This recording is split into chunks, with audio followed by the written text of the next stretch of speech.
Hello mga ka-news ko!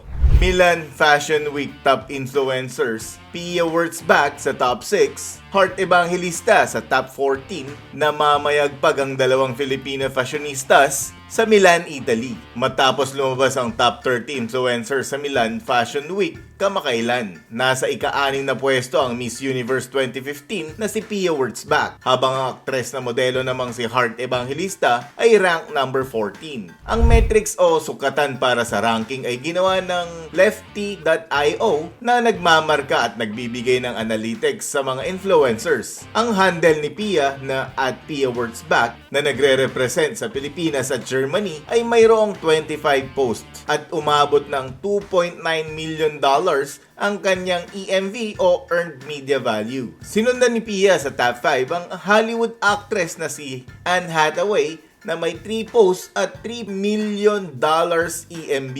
Habang si Heart Evangelista na nasa top 14 ay may 22 posts at $2 million EMV. Noong una ay inamin ni Heart na hindi naging madali ang pagsali niya sa Fashion Week dahil walang masyadong Asians na sumasama sa Milan. When I started doing Fashion Week, I felt like an outcast because there weren't many Asians there. Kaya importante raw ang suporta ng bawat Asian sa isa't isa. I think that's why it's so important for all Asians to support each other, no matter what region you came from.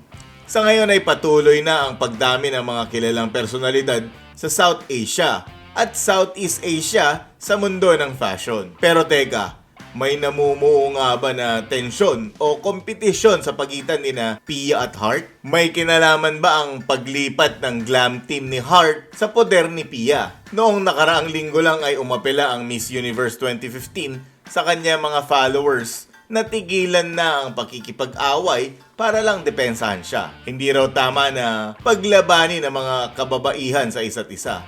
Pero ang mga netizens tila ayaw magpaawat. May komento pa rin na masasabi. Lalo na't lumabas na nga ang rankings ng dalawang fashionista sa Milan Fashion Week. Sa opinion ng isang netizen, ayaw daw magpa-outshine ni Heart lalo na't rank 14 ito. Habang si Pia ay top 6 at inaabangan pa ang parinig post na magmumula sa misis ng senador. Can't wait for Ms. Heart parinig post. Don't get me wrong ha, I love both of them. Pero kasi yung isa ayaw ma-outshine.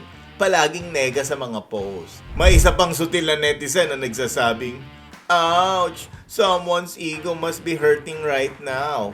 We'll wait for the pahangin, rant, post. Ano sa palagay nyo?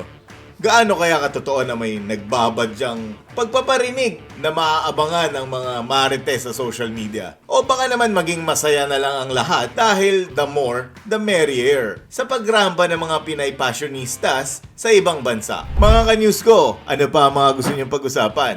I-comment mo na yan and don't forget to follow, like, and subscribe para sa mga latest ganaps.